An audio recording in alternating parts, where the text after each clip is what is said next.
नमस्कार दोस्तों, मैं अर्जुन गोस्वामी एक बार पुनः आपका ओनो स्टडी चैनल पर हार्दिक स्वागत करता हूं। दोस्तों, आज जो है हम एक बैच लॉन्च करने वाले हैं जो कि आप सभी के लिए फ्री रहने वाला है। तो दोस्तों, इसको आप अपने दोस्तों के साथ शेयर करिए, क्योंकि जो लोग फ्री में पढ़ना चाह रहे हैं, जिनको इसकी आवश्यकता है, उनके लिए ये बहुत ही महत्वपूर्ण होने वाला है। इस बैच के तहत हम जो है सबसे पहले स्टार्ट करेंगे भारतीय संविधान एवं राज्य व्यवस्था, जो कि मैं ही पढ़ाऊंगा।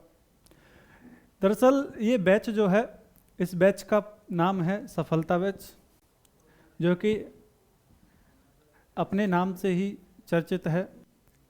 दरअसल सफलता बैच जो है आपकी सफलता में महत्वपूर्ण भूमिका निभाएगा। और दोस्तों, ये सफलता बैच जो है UPSC, BPSC, UPPSC, JPSC, Uttarakhand PSC, MPPSC और जो अन्य स्टेट के पीएससी एग्ज़ाम हैं, पीसीएस एग्ज़ाम हैं, उनके लिए महत्वपूर्ण है। और इसके साथ ही साथ एसएससी का एग्ज़ाम हुआ, यूपीएसआई का एग्ज़ाम हुआ। यूपीएसआई में भी भारतीय संविधान और मूल विधि आती है। और इसके साथ ही साथ बिहार का जो एसआई है, उसमें भी महत्वपूर्ण क्वेश्चन आते हैं। तो दोस्तों, ये जो सफलता बैच है, ये जो है आपकी सफलता में महत्वपूर्ण भूमिका निभाने वाला है। तो दोस्तों, इस बैच के माध्यम से अभी पॉलिटी स्टार्ट हुई है, और जो है इसके साथ ही साथ जो अन्य सब्जेक्ट्स हैं, जीएस की, मैथ की, रीजनिंग की, ये सभी जो है आपको फ्री में प्रोवाइड होने वाले हैं। तो दोस्तों, हमने देखा कि ये सफलता बैच जो है, इसके माध्यम से हम आपको फ्री में क्लासेस प्रोवाइड करने वाले हैं, और साथ ही साथ ये आपकी सफलता में महत्वपूर्ण भूमिका निभाने वाला है। तो दोस्तों, हम जो है इसके माध्यम से सबसे पहले हम जो है जो पढ़ने वाले हैं वो है कि हमने इस बैच के तहत जो है 8 क्लास कर ली थी। आज हमारी जो है क्लास 9 है। आज हमारी क्लास जो है 9 है। क्लास 9 के तहत जो है क्लास 9 के तहत क्लास 9 जो है हमारी, इस क्लास में जो है हम पढ़ने वाले हैं कि भारतीय संविधान का जो मौलिक अधिकार चल रहे थे हमारे, भारतीय संविधान के मौलिक अधिकारों में हम पढ़ चुके थे कि राज्य किसे कहते हैं। और इसके साथ ही साथ आर्टिकल 13 में हमने देखा कि जो मौलिक अधिकारों से असंगत विधियां थीं, वहाँ पे हमने देखा कि विधि किसे बोलते हैं, आच्छादन का सिद्धांत क्या था। और इसके साथ ही साथ हमने देखा आर्टिकल 13 के 2 में कि पृथक्करणीयता का सिद्धांत क्या था।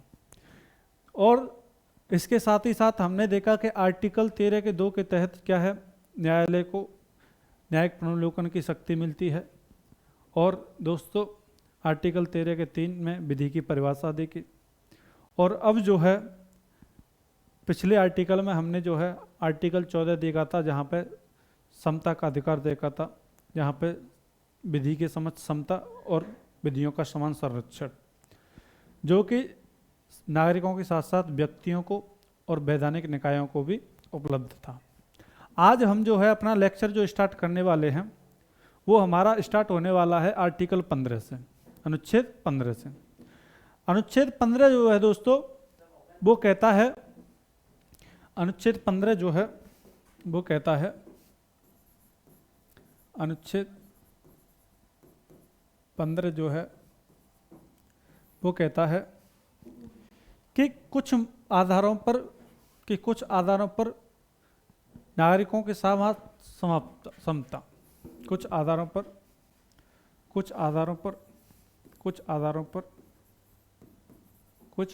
पर नागरिकों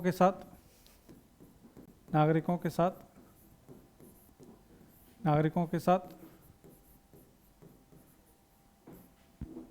विभेद नहीं किया जाएगा। क्या नहीं किया जाएगा? विभेद नहीं किया जाएगा। विभेद नहीं किया जाएगा।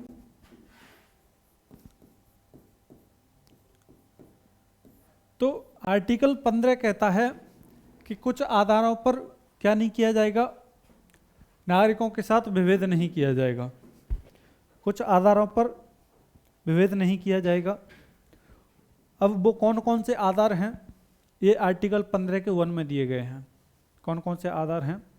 आर्टिकल 15 के 1 में कहा गया है कि राज्य जो है वो किसी भी व्यक्ति के साथ या नागरिकों के साथ, राज्य जो है नागरिकों के साथ धर्म, जाति, लिंग, वंश और जन्म स्थान इत्यादि के आधार पर क्या नहीं करेगा, विभेद नहीं करेगा। तो इसमें हमें दो शब्द समझने हैं। एक तो समझना है कि केवल, यानी कि राज्य जो है केवल इन 5 आधारों पर विभेद नहीं करेगा, बाकी के कोई भी आधार हो उस पर विभेद कर सकता है।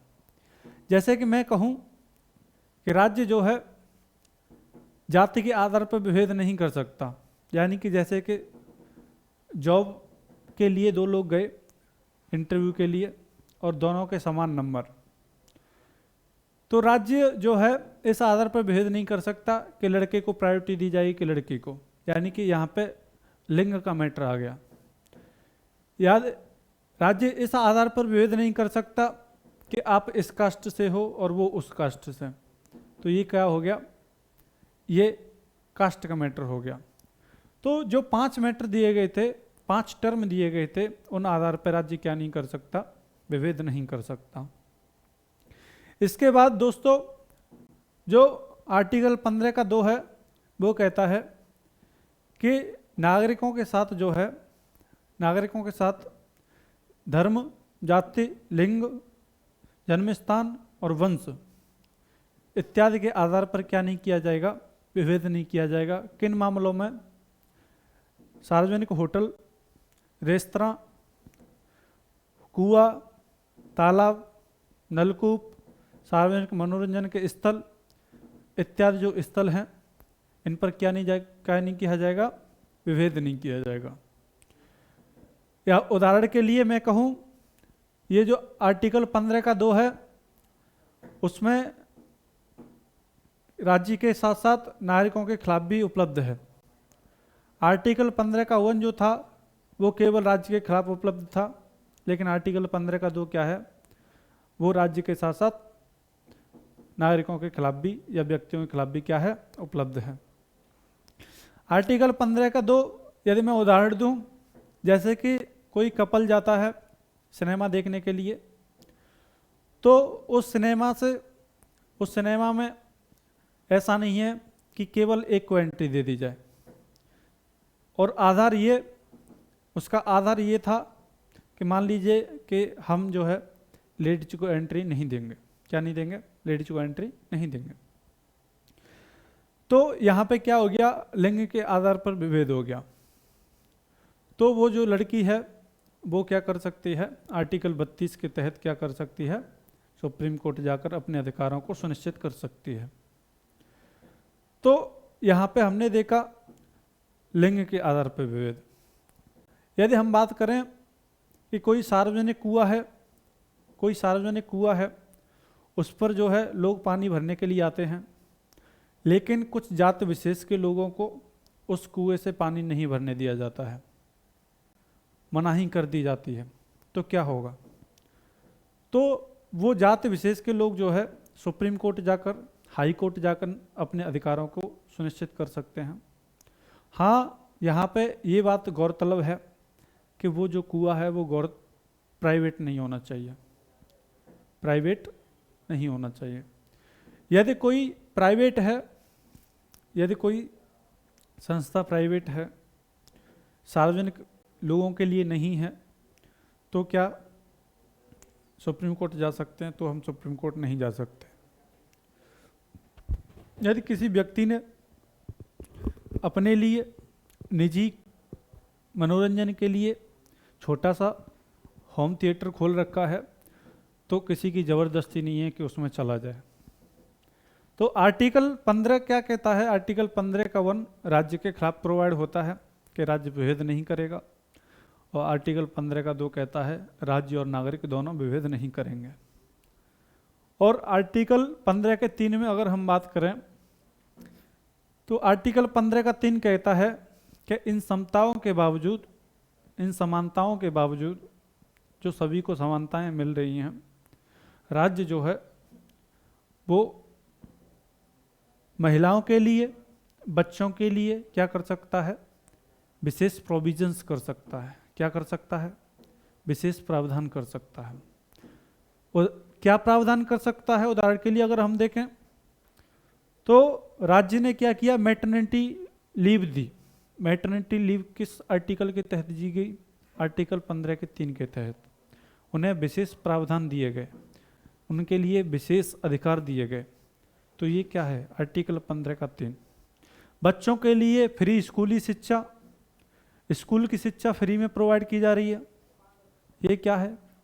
ये भी आर्टिकल 15 के 3 के तहत क्या है? अपवाद है। तो हम जो है बारी बारी से समझेंगे कि दरअसल आर्टिकल 15 है क्या। आर्टिकल 15 का 4 क्या कहता है? आर्टिकल 15 का 4 स्पष्ट रूप से कहता है दोस्तों कि राज्य जो है सामाजिक और शैक्षणिक रूप से पिछड़े हुए वर्गों के लिए, सामाजिक और शैक्षणिक रूप से पिछड़े हुए वर्गों के लिए क्या कर सकता है? शैक्षणिक संस्थाओं में क्या कर सकता है? एंट्री दे सकता है या फिर आरक्षण प्रोवाइड कर सकता है। इसके साथ ही साथ फी कंसेशन भी प्रोवाइड कर सकता है। लेकिन ये सब किसमें? सार्वजनिक संस्थाओं में। आर्टिकल 15 का 5 क्या कहता है? आर्टिकल 15 का 5 कहता है कि राज्य जो है न केवल सार्वजनिक संस्थाओं बल्कि निजी संस्थाओं, अल्पसंख्यक संस्थाओं में भी क्या कर सकता है? आरक्षण दे सकता है, शैक्षणिक संस्थाओं में और फी कंसेशन में। तो दोस्तों हमने समझा आर्टिकल 15 दरअसल था क्या। अब हम इसे लिखते हैं, आप नोट्स बनाइए इसके। दरअसल आर्टिकल 15 है क्या। तो सबसे पहले हम समझेंगे कि आर्टिकल 15 का फर्स्ट क्या कहता है। आर्टिकल 15 का फर्स्ट, आर्टिकल 15 का फर्स्ट ये कहता है कि धर्म, जाति, लिंग, वंश और जन्म स्थान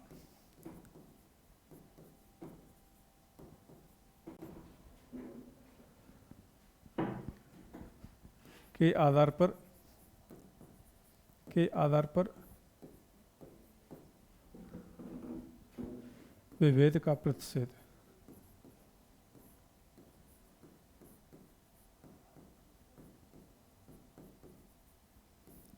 किसके? राज्य के विरुद्ध प्राप्त होता है। किसके? राज्य के खिलाफ। राज्य के खिलाफ नागरिकों को।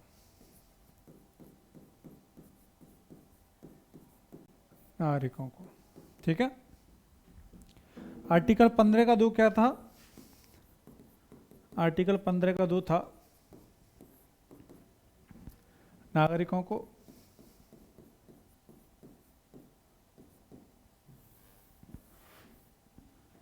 आर्टिकल 15 का 2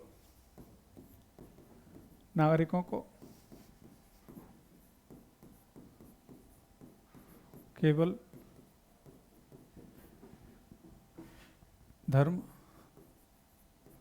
जाति, लिंग, वंश और जन्म स्थान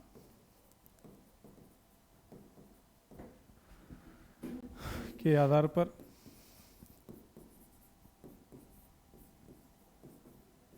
किससे? सार्वजनिक होटलों,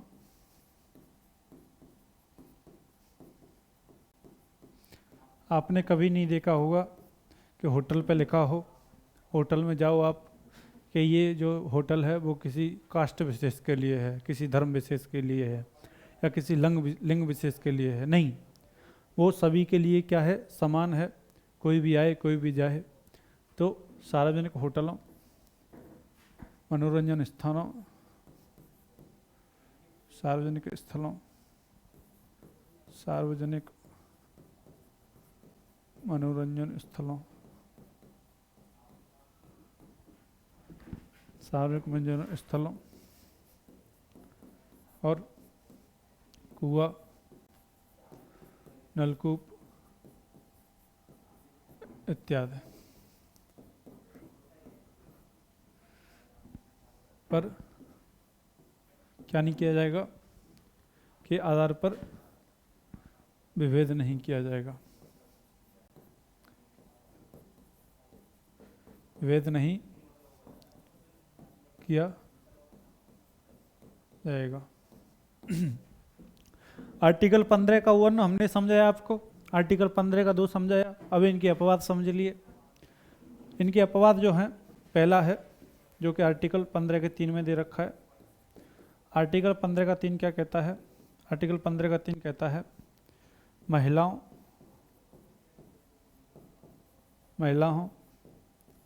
और बच्चों के लिए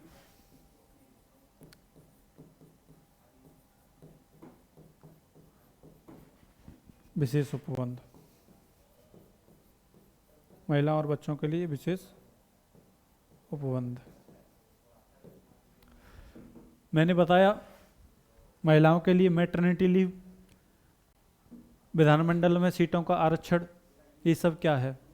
ये सब आर्टिकल 15 के 3 के तहत। विशेष उपबंध बच्चों के लिए फ्री स्कूलिंग शिक्षा, ये सब क्या है? आर्टिकल 15 का 3। आर्टिकल 15 का 4 सामाजिक एवं शैक्षणिक रूप से पिछड़े वर्गों के लिए, सामाजिक एवं शैक्षणिक रूप से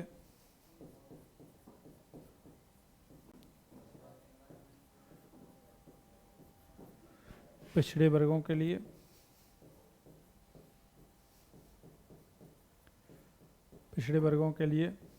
क्या? शिक्षण संस्थाओं में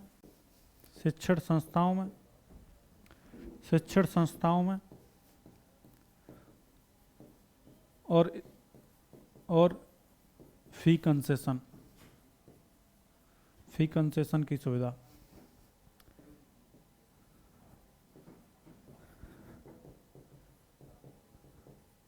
शिक्षण संस्थाओं में आरक्षण और फी कंसेशन की सुविधा। तो आर्टिकल 15 का 1 हमने समझा था और आर्टिकल 15 का 2 समझा था।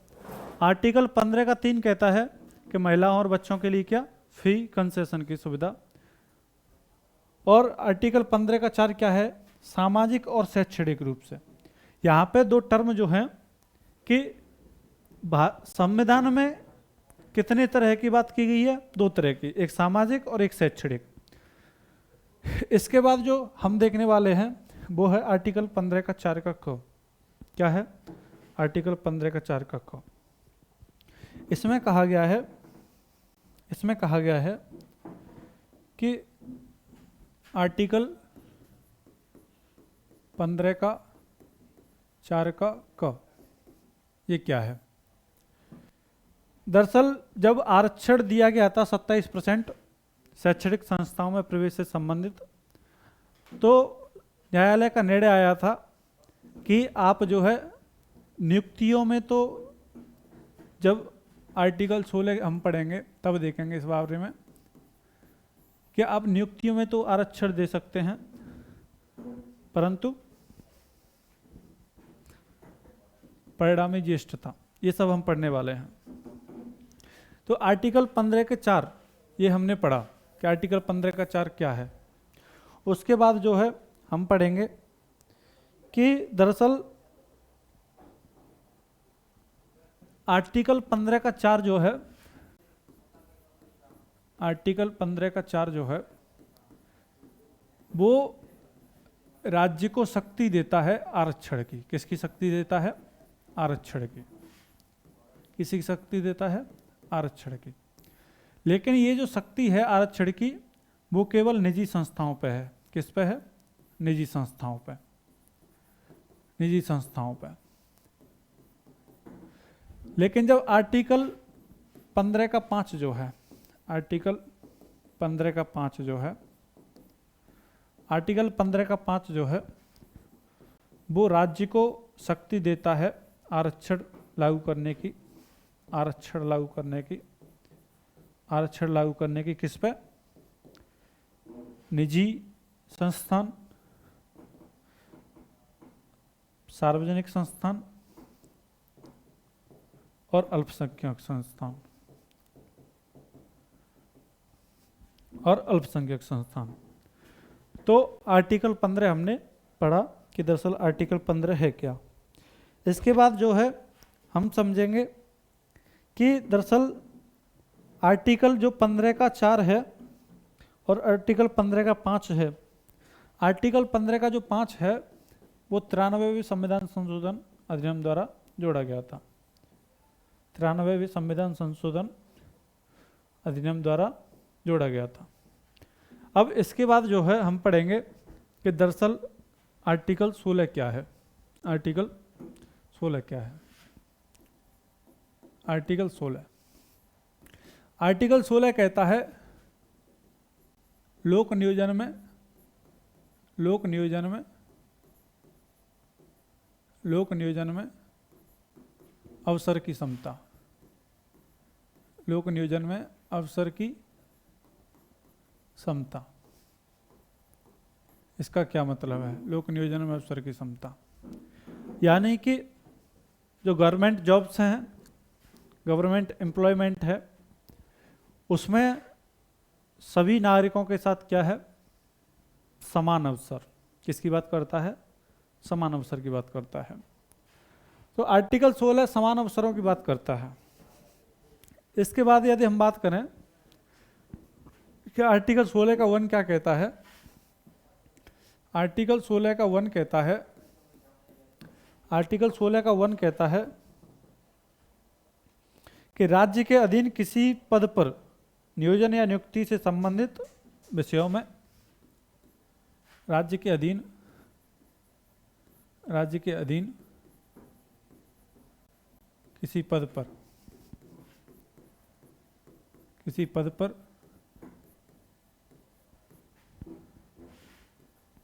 नियोजन, नियोजन, नियोजन या नियुक्ति, नियोजन या नियुक्ति के मामले में अवसर की समता,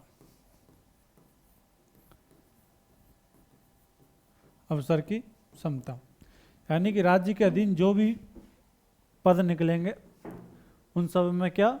लोक नियोजन में अवसर यानी कि समान दिए जाएंगे। अवसर क्या दिए जाएंगे?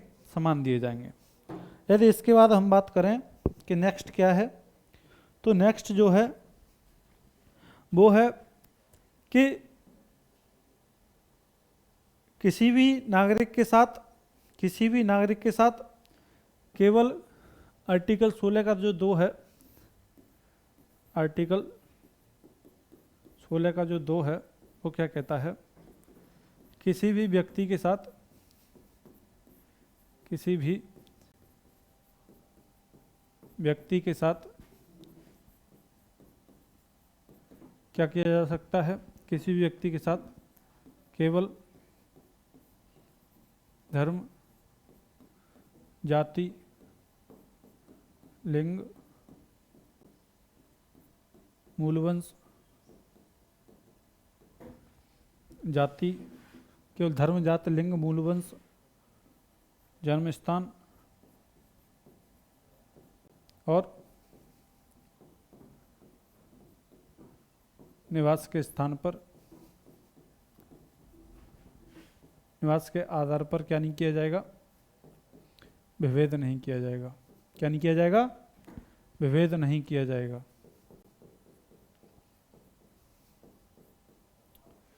विभेद नहीं किया जाएगा। तो आर्टिकल 16 का 2 कहता है कि किसी भी व्यक्ति के साथ जो है केवल धर्म, जाति, लिंग, मूलवंश, जन्म स्थान और निवास के स्थान पर के आधार पर क्या नहीं किया जाएगा, विभेद नहीं किया जाएगा। यानी कि कहने का मतलब है कि कोई व्यक्ति जो है, कोई दो व्यक्ति जो है इंटरव्यू में जाते हैं, या फिर कह सकते हैं हम कि कोई व्यक्ति जो है दो इंटरव्यू में जाते हैं, तो इन आधारों पर उन्हें क्या नहीं किया जाएगा, अयोग्य नहीं ठहराया जाएगा। क्या नहीं ठहराया जाएगा, अयोग्य नहीं ठहराया जाएगा कि आप इस धर्म से इसलिए आपको इस जॉब नहीं दी जा सकती, या इस जाति से हैं, इस लिंग से हैं, या मूलवंश से हैं। लेकिन क्या किया गया, एक अपवाद घोषित कर दिया गया इसका। आर्टिकल 16 का 3 में, आर्टिकल 16 का जो 3 है वो कहता है कि कुछ विशेष सेवाओं के लिए, कुछ विशेष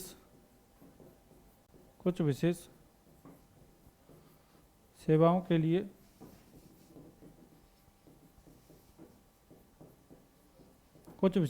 के लिए निवास संबंधी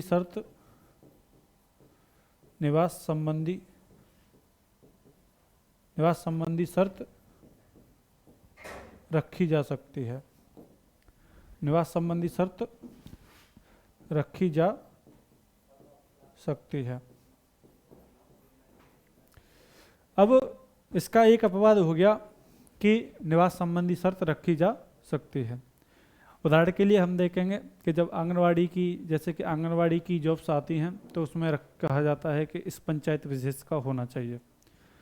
जिस पंचायत के लिए जॉब है उसी पंचायत विशेष का होना चाहिए। तो ये क्या हो गया, निवास संबंधी शर्त थोप दी गई। तो आर्टिकल 16 का 3 हमने देखा, आर्टिकल 16 का 2 देखा, आर्टिकल 16 का 1 देखा। अब जो आर्टिकल 16 का 4 है वो बहुत इम्पोर्टेंट है।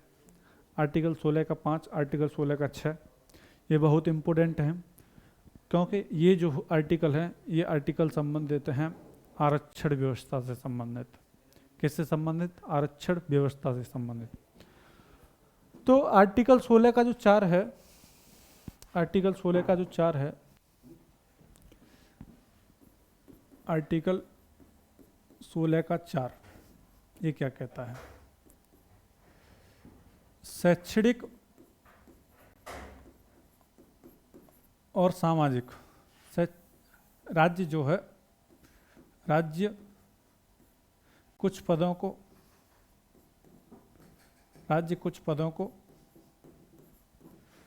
पिछड़े वर्गों के लिए, राज्य कुछ पदों को पिछड़े वर्गों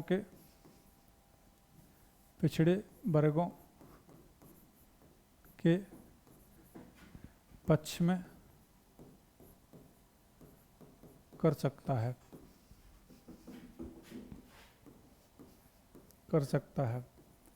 या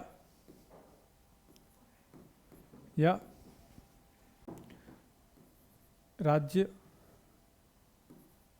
क्या कर सकता है, पिछड़े वर्गों को क्या कर सकता है, आरक्षण प्रोवाइड कर सकता है। पिछड़े वर्गों को आरक्षण प्रदान कर सकता है। अब पिछड़े वर्ग का मतलब क्या है, ये जानने के लिए सरकार ने क्या किया, 1979 में क्या किया, 1979 में द्वितीय पिछड़ा वर्ग आयोग का गठन किया। द्वितीय पिछड़ा वर्ग आयोग का गठन किया। इसके जो हेड थे वो थे वीपी मंडल, इसीलिए इसे क्या कहा जाता है, मंडल आयोग। क्या कहा जाता है? मंडल आयोग। तो द्वितीय पिछड़ा वर्ग आयोग का गठन किया गया किसके लिए? पिछड़े वर्गों की पहचान के लिए। तो पिछड़े वर्गों की पहचान के लिए जब द्वितीय पिछड़ा वर्ग आयोग का गठन किया गया, तो इसने कहा कि इसमें जो है ओबीसी को जो है 27% क्या किया जाए, आरक्षण प्रोवाइड दिया जाए। क्या किया जाए? आरक्षण प्रदान किया जाए, आरक्षण प्रदान किया जाए। 1979 में ये मंडल बैठा था। 1980 में जब इसने अपनी सिफारिशें सौंपी तो 27% क्या किया? आरक्षण की बात कही। जब 27% आरक्षण की बात कही तो जो 1990 में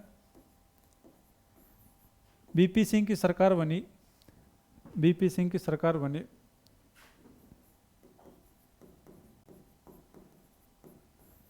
बीपी सिंह की सरकार बनी तो इन्होंने क्या किया? 27% आरक्षण को क्या कर दिया? लागू कर दिया। 27% को क्या कर दिया? लागू कर दिया। इसके जस्ट एक साल बाद 1991 में क्या किया? नरसिम्हा राव की सरकार बनी, नरसिम्हा राव की सरकार बनी, नरसिम्हा राव जी की सरकार बनी। इन्होंने कहा कि जो 27% आरक्षण है, कि जो 27% आरक्षण है उसमें गरीबों को प्राथमिकता दी जाए। किनको प्राथमिकता दी जाए? गरीबों को। और इसके अलावा जो उच्च वर्ग से हैं, जो जनरल कैटेगरी से हैं, उच्च वर्ग से हैं, उनको क्या किया जाए? उच्च वर्ग से हैं जो आर्थिक रूप से कमजोर हैं। क्या है? आर्थिक रूप से कमजोर, यानी कि जिनकी फाइनेंशियल कंडीशन ठीक नहीं है, उनको क्या किया जाए? 10% का क्या किया जाए? आरक्षण प्रोवाइड किया जाए। तो भारतीय संविधान में जो है आर्थिक रूप से कमजोर वर्गों को आरक्षण की व्यवस्था नहीं की गई है। इसे देखते हुए सुप्रीम कोर्ट ने क्या किया? इसकी न्यायिक समीक्षा की। क्या किया? न्यायिक समीक्षा की और क्या कर दिया? इसे अनवैलिड घोषित कर दिया। जब इसे इनवैलिड घोषित कर दिया तो इंदिरा साहनीवाद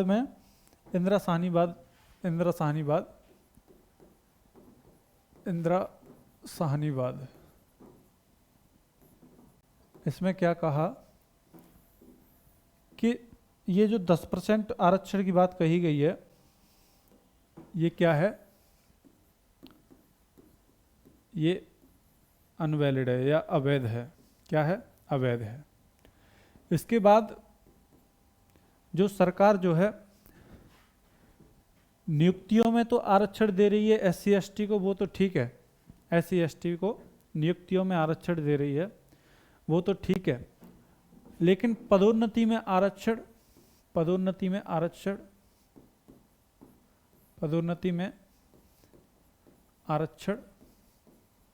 क्या है? गलत। क्या है? पदोन्नति में आरक्षण क्या है? गलत है। और इसके अलावा इसने कहा कि जो ओबीसी को जो आरक्षण मिलता है उसमें क्या होना चाहिए? क्रीमी लेयर को क्या नहीं मिलना चाहिए? क्रीमी लेयर को आरक्षण का लाभ नहीं मिलना चाहिए। आरक्षण का लाभ नहीं मिलना चाहिए। और इसके साथ ही साथ इन्होंने बात कही कि जो कैरी फॉरवर्ड का नियम है, कैरी फॉरवर्ड का नियम, कैरी फॉरवर्ड का नियम लागू रहेगा रिक्त पदों पर। किस पे? रिक्त पदों पर। बैकलॉग।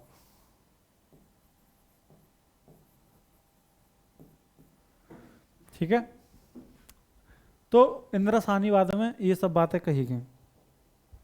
तो जब इंदिरा साहनीवाद में ये सब बातें कही गई कि पदोन्नति में आरक्षण नहीं मिलेगा SC ST को, तो फिर क्या हुआ? एक बात और कही गई कि जो आरक्षण की सीमा है, आरक्षण की जो सीमा है, आरक्षण की सीमा मैक्सिमम कितनी हो सकती है? 50%। कितनी हो सकती है? 50%। ये सब बात कही गई इंदिरा साहनीवाद में। अब इसके बाद जो है जब बात कही गई कि पदोन्नति में आरक्षण नहीं मिल सकता, तो 77वां संविधान संशोधन क्या कर दिया? लागू कर दिया गया। क्या कर दिया गया? सरकार द्वारा 77वां संविधान संशोधन लागू किया गया, जिसके तहत क्या किया, एससी और एसटी को क्या किया, पदोन्नति में आरक्षण प्रोवाइड कर दिया गया। इसके बाद सुप्रीम कोर्ट ने इसकी फिर से न्यायिक समीक्षा की और कहा कि चलिए पदोन्नति में आरक्षण आपका वैलिड है, पदोन्नति में आरक्षण क्या है, वैध है। 77वें संविधान संशोधन द्वारा आर्टिकल 16 का 4 क जोड़ा गया। कितना? आर्टिकल 16 के 4 का क। तो पदोन्नति में आरक्षण दे दिया गया। उसके बाद जब समीक्षा की गई तो न्यायालय ने इसे माना कि ठीक है, ये ठीक है, लेकिन क्या किया जाएगा, परिणामी वरिष्ठता नहीं दी जाएगी, परिणामी वरिष्ठता नहीं दी जाएगी, सीनियरिटी नहीं दी जाएगी। लेकिन इसके बाद जो है 85वां संविधान संशोधन सरकार द्वारा किया गया, 85वां अमेंडमेंट सरकार द्वारा किया गया और कहा गया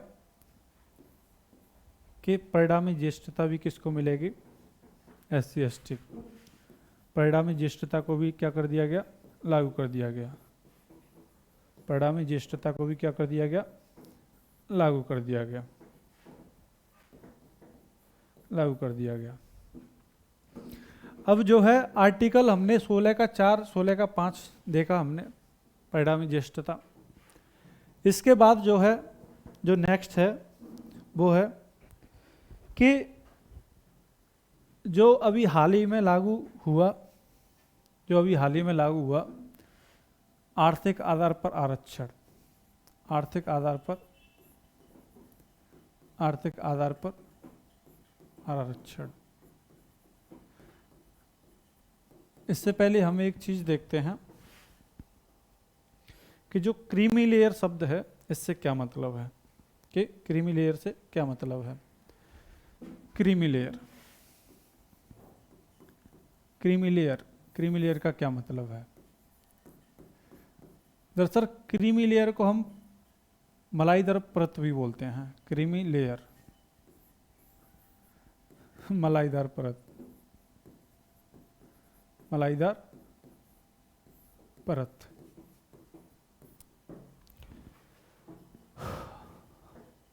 मलाईदार परत का क्या मतलब है? जैसे दूध के ऊपर जो मलाई छट जाती है ना, तो उसमें अलग ही क्वालिटी होती है। तो ऐसे ही जो ओबीसी वर्ग था, उसमें एक ऐसा वर्ग जो आर्थिक रूप से क्या था, सशक्त था, सामाजिक रूप से क्या था, सशक्त था, जो आरक्षण का लाभ लेने के लिए वैलिड नहीं था। यानी कि वो जो हैं इतने सशक्त थे कि उन्हें आरक्षण का लाभ न मिले तो भी ठीक। यानी कि हम बोल सकते हैं कि ओबीसी वर्ग में एक सशक्त, क्या, सशक्त वर्ग, जो फाइनेंशियल रूप से, शैक्षणिक रूप से और सामाजिक रूप से क्या था, सशक्त था। क्या था? सशक्त था। तो सुप्रीम कोर्ट ने कहा था कि इसको क्या, आरक्षण का लाभ नहीं मिलेगा। आरक्षण का लाभ क्या नहीं होगा, नहीं मिलेगा। जब इनको आरक्षण का लाभ नहीं मिलेगा तो ये बात होती है कि दरअसल क्रीमी लेयर में आते कौन कौन है। क्रीमी लेयर शब्द को डिफाइन कीजिए। तो क्रीमी लेयर शब्द से तात्पर्य है क्रीमी लेयर,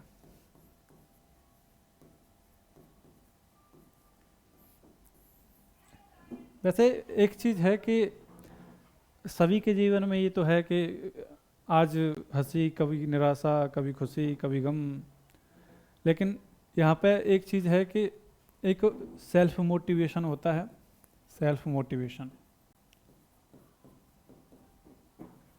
और एक होता है एक्सटर्नल मोटिवेशन। क्या होता है? External motivation. एक्सटर्नल मोटिवेशन जो होता है वो क्षणिक होता है। क्या होता है? क्षणिक। और जो सेल्फ मोटिवेशन होता है वो लॉन्ग टर्म के लिए होता है, लॉन्ग टाइम के लिए होता है। सेल्फ मोटिवेशन खुद के अंदर से निकलता है, खुद के अंदर से निकलता है। जब हम अपनी टारगेट के बारे में सोचते हैं, जब हम अपने टारगेट छोटे छोटे करके उन्हें अचीव करते हैं, पर डे कोई छोटा हर टारगेट अचीव करते हैं, पर डे एक ऐसा टारगेट बैठाइए जो अचीव हो सके। छोटे छोटे टारगेट सेट करके हम अपने गोल को अचीव कर सकते हैं। तो उससे क्या होता है, हमें क्या मिलता है? Self motivation. सेल्फ मोटिवेशन एक ऐसा ग्रुप जिसका लक्ष्य जो है आपके समान है, जैसे कि यूपीएससी वालों का ग्रुप होता है। तो अगर ग्रुप समान होगा तो क्या होगा, आपको एक अंदर से एनर्जी सी मिलेगी। क्या होगा? एक अंदर से एनर्जी सी मिलेगी। लेकिन ये ग्रुप जो है वो पॉजिटिव होना चाहिए। कभी कभी क्या होता है कि ग्रुप भी नकारात्मक हो गया, ग्रुप के चक्कर में पड़ गए, पढ़ाई रखी रखी रह गई और हम किसी और फील्ड में पड़ गए, है ना। एक मोटिवेशन माता पिता के बारे में सोच के मिलता है, घर की कंडीशन कैसी है, माता पिता तुम्हें यहाँ पे पढ़ा रहे हैं, किस हालात में पढ़ा रहे हैं। ये सब सेल्फ मोटिवेशन, मतलब हमें कुछ करना है, कुछ जज्बा, कुछ जोश, ये सब क्या है? सेल्फ मोटिवेशन है। हमें जो है खुद की मेहनत पे क्या होना चाहिए? विश्वास होना चाहिए। क्या होना चाहिए? खुद की मेहनत पे विश्वास। खुद की मेहनत पे विश्वास है तो आप कुछ भी कर सकते हैं। क्या है? खुद की मेहनत पे विश्वास है और एक सही दिशा में चल रहे हैं। मेहनत जो है वो एक सही दिशा में होनी चाहिए, तभी आप कुछ कर पाएंगे। तो एक स्मार्ट स्टडी का मतलब है सही दिशा में और एक सही टाइम का मेहनत, उसे बोलते हैं। हमने आपने सुना होगा सकारात्मक अभिवृत्ति। सकारात्मक अभिवृत्ति, तो इसका क्या मतलब है? सकारात्मक अभिवृत्ति का मतलब ही यही है कि आप जो है अपनी चीज़ों के प्रति पॉजिटिव रहें, नेगेटिविटी से दूर रहें, अपनी मेहनत के प्रति सकारात्मक नज़रिए रखें, अपनी जो दिशा चल रही है, जो आप जिस दिशा में बढ़ रहे हैं, जो टारगेट है हमारा, उसके प्रति पॉजिटिव रहें। कहीं ऐसे ग्रुप में ना पड़ जाएं जिसमें पढ़ के पता चले कि ऐसा लगे कि गोल जो है बहुत हार्ड है, हम उसे अचीव नहीं कर सकते। उस गोल का जो टारगेट बनाइए छोटे छोटे पर डे के, और उस टारगेट को अचीव करने की कोशिश कीजिए। और जैसे उन टारगेट को अचीव करते जाएंगे, पता चलेगा कि एक दिन मंजिल जो है आपके पास आ गई। तो हम जो है पढ़ रहे थे कि क्रीमी लेयर का क्या मतलब है। तो क्रीमी लेयर जो है, क्रीमी लेयर का मतलब है मलाईदार परत। इसमें कुछ शब्द डिफाइन किए गए हैं, जैसे कि संवैधानिक पदों पर बैठे व्यक्ति, संवैधानिक पदों पर विराजमान व्यक्ति। अब जैसे कौन कौन से? राष्ट्रपति, उपराष्ट्रपति इत्यादि। दूसरे ग्रुप ए, ग्रुप बी में, ग्रुप ए और बी में जॉब कर रहे व्यक्ति। ग्रुप ए और ग्रुप बी में जो व्यक्ति जॉब कर रहे हैं उनके बच्चों को क्या नहीं मिलेगा? आरक्षण नहीं मिलेगा। क्या नहीं मिलेगा? आरक्षण नहीं मिलेगा।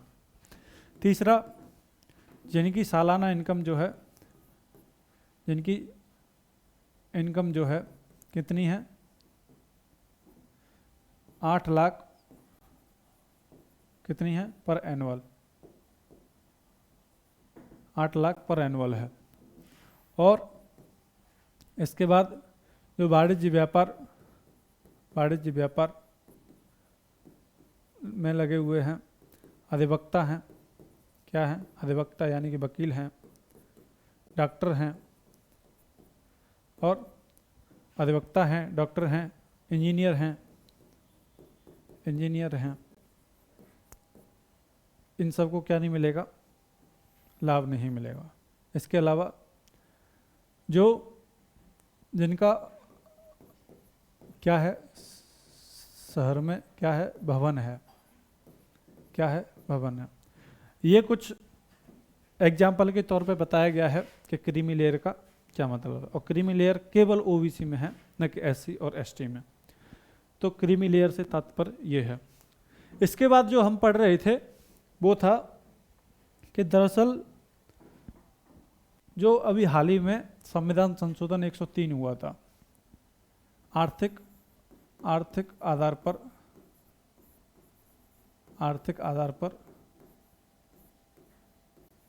आरक्षण। अब आर्थिक आधार पर आरक्षण का क्या मतलब है? आर्थिक आधार पर आरक्षण का मतलब है कि अभी तक जो शब्द जोड़े गए थे वो थे सामाजिक और शैक्षणिक रूप से पिछड़े वर्ग। अब क्या जोड़ दिया गया? आर्थिक रूप से पिछड़े वर्ग। अब 3 शब्द हो गए। क्या हो गए? अब सामाजिक, आर्थिक और शैक्षणिक। यदि आपसे कोई पूछे कि भारतीय संविधान में आरक्षण का क्या है, आरक्षण का आधार क्या है, तो 2 चीज हैं। एक तो वो सामाजिक, आर्थिक और शैक्षणिक रूप से पिछड़ा हुआ होना चाहिए, और दूसरा उस सेवा में उसका प्रतिनिधित्व कम होना चाहिए। तो आर्थिक रूप से 103वां संविधान संशोधन किया गया, 103वां अमेंडमेंट किया गया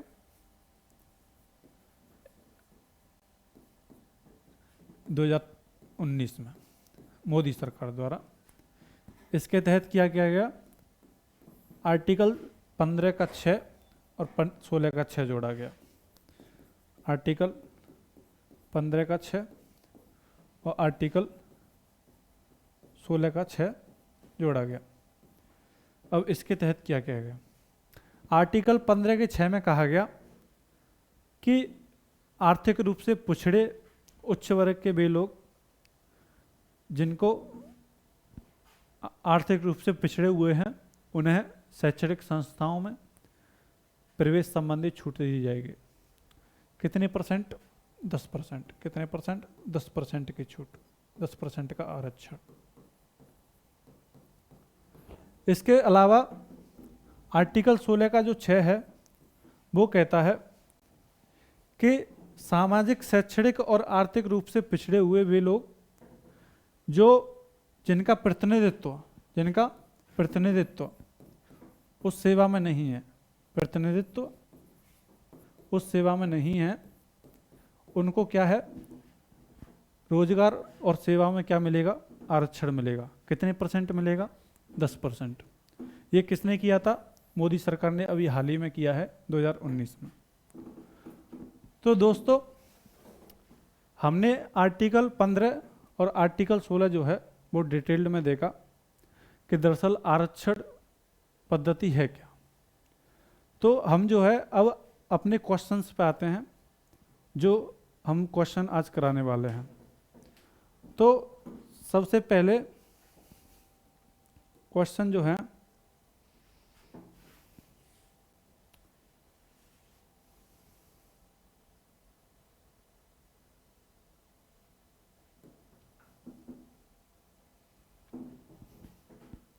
हमारा पहला क्वेश्चन जो है वो है निम्नलिखित कथनों पर विचार कीजिए।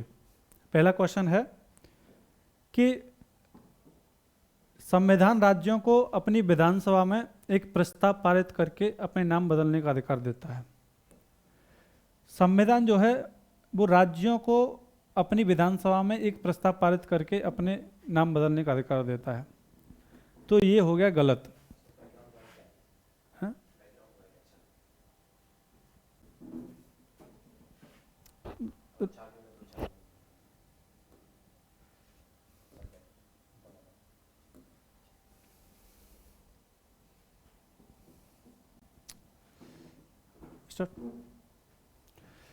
तो हमने देखा था आर्टिकल 3 में, जब हमने राज्य, union and it's territory part first पढ़ाया था, तो उसमें हमने आर्टिकल 3 कराया था। तो उसमें हमने आपको बताया था कि जो संसद है उसको ये शक्ति मिली हुई है कि वो राज्यों के क्षेत्र में परिवर्तन कर सकती है, राज्यों के नाम में परिवर्तन कर सकती है, और राज्य की सीमा में परिवर्तन कर सकती है। तो यहाँ पे राज्यों को ये अधिकार नहीं मिला, बल्कि किसको मिला है? संसद को। किसको मिला है? संसद को ये अधिकार मिला हुआ है कि वो क्या कर सकती है? राज्यों के नाम में परिवर्तन कर सकती है, राज्यों के नाम में परिवर्तन। तो ये पहला कथन हो गया गलत। दूसरा है, भारतीय संविधान के अनुच्छेद 3 के अंतर्गत केंद्र के पास संसद में एक साधारण विधेयक पारित करके भारत के किसी भी क्षेत्र को बाहरी देश को देने की शक्ति है।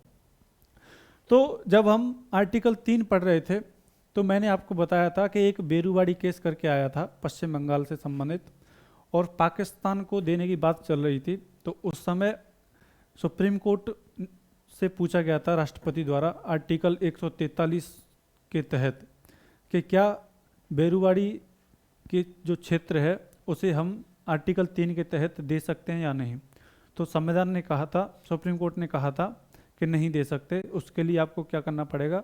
आर्टिकल 368 के तहत जो है संविधान संशोधन करना पड़ेगा।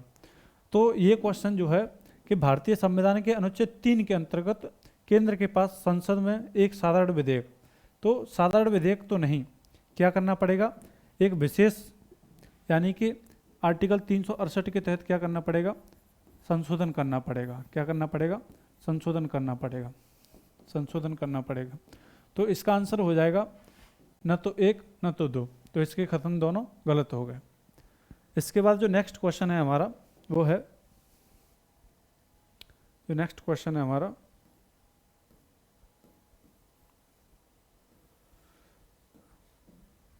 कि निम्नलिखित में से कौन सा स्वाभाविक रूप से न्यायपूर्ण है।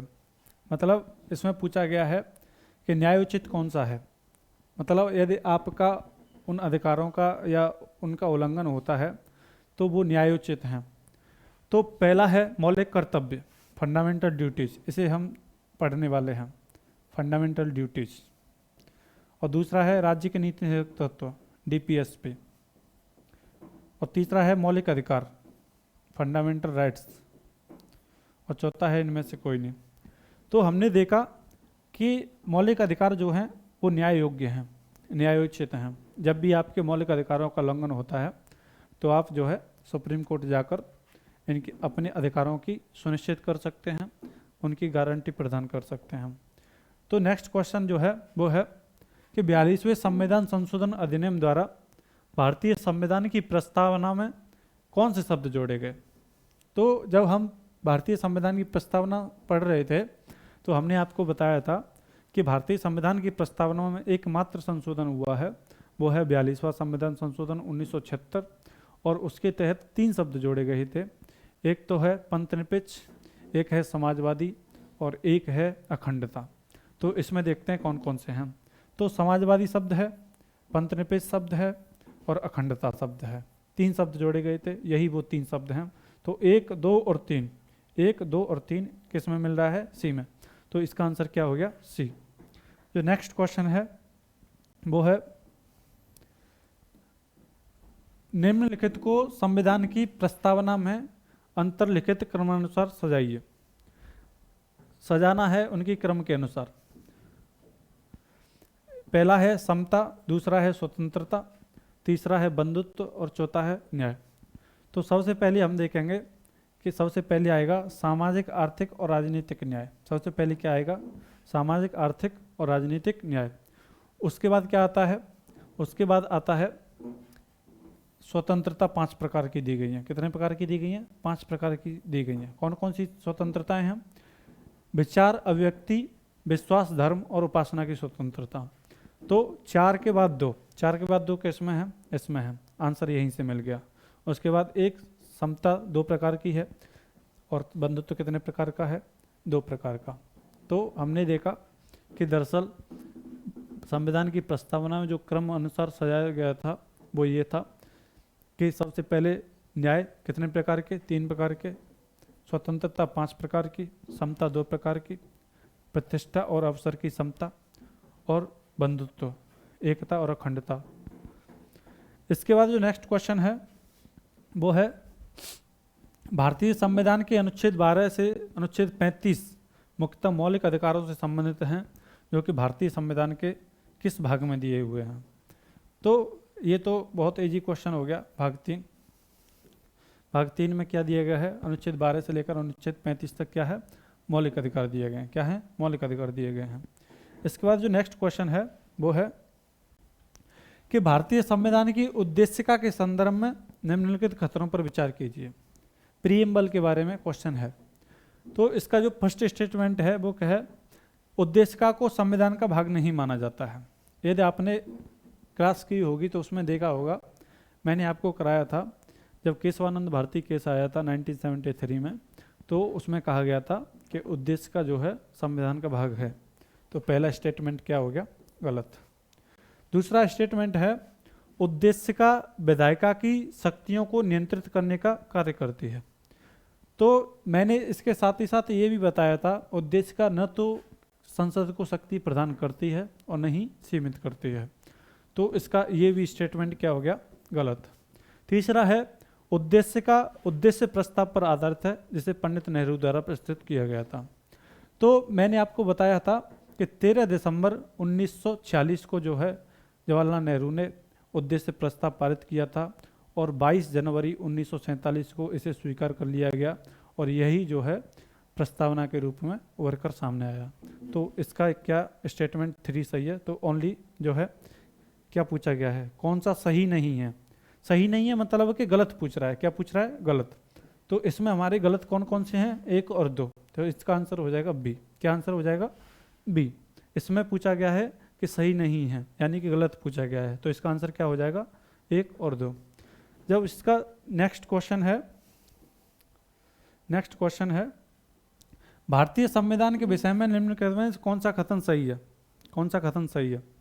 पहला है यह सत्ता की निरंकुशता पर प्रतिबंध लगाता है, ये सही है। दूसरा है यह सामाजिक बदलाव के लिए शांतिपूर्ण लोकतांत्रिक साधन उपलब्ध कराता है, ये भी सही है। यह समाज के कमजोर वर्गों को उनका उचित हक दिलाने का शक्ति प्रदान करता है, सही बात है। अधिकार दिए गए हैं, इसीलिए तो दिए गए हैं आपको, जो उचित अधिकार हैं आपको न्याय दिला सके। तो सी भी सही है, यानी कि इसके तीनों के तीनों सही हैं। इसके बाद जो नेक्स्ट क्वेश्चन है वो है जो मूल अधिकारों को सर्वप्रथम किस देश में संवैधानिक मान्यता प्रदान की गई। मौलिक अधिकारों को सर्वप्रथम किस देश में संवैधानिक मान्यता प्रदान की गई। तो इसका आंसर क्या होगा, ब्रिटेन। हमने पढ़ा भी था कि भारतीय संविधान का पार्ट 3 को मैग्ना कार्टा क्यों कहा जाता है, क्योंकि वहाँ पे सन 1215 ईस्वी में एक राजा हुआ करते थे किंग जॉन करके, उन पर सामंतों ने दबाव बनाया और एक लिखित प्रपत्र जारी करवाया, जिसे हम मैग्ना कार्टा कहते थे। और इसीलिए पार्ट 3 को क्या कहा जाता है, भारतीय संविधान का मैग्ना कार्टा। जो नेक्स्ट क्वेश्चन है वो है निम्नलिखित में से सरकार की संसदीय प्रणाली की विशेषताएं बताइए कि संसदीय प्रणाली किसे कहते हैं। तो संसदीय प्रणाली की जब हम बात कर रहे थे तो उसमें हमने देखा था कि दोहरी कार्यपालिका नहीं होती। क्या नहीं होती, दोहरी कार्यपालिका नहीं होती। तो जो है दूसरा गलत हो गया। क्या हो गया, दूसरा गलत हो गया, सॉरी, ये अध्यक्षीय शासन प्रणाली की है। शक्तियों का पृथक्करण होता है, दोहरी कार्यपालिका की भी होती है, सामूहिक उत्तरदायित्व भी होता है और बहुमत दल का शासन भी होता है। तो इसका आंसर हो गया 1 2 3 4। क्या होता है, 1 2 3 4। इसके बाद जो नेक्स्ट क्वेश्चन है वो है मौलिक अधिकार क्या हैं, बाध्य योग्य, अबाध्य योग्य, लचीले या कठोर। तो इसका आंसर क्या हो गया, बाध्य योग्य। क्या हो गया, बाध्य योग्य। तो दोस्तों आज की क्लास में इतना ही रखते हैं, बाकी हम कल से जारी रखेंगे। और आज से हमने सफलता बैच शुरू किया है, ज्वाइन कीजिए और अपने दोस्तों को शेयर भी करिए और साथ ही साथ वीडियो को लाइक भी कीजिए। धन्यवाद।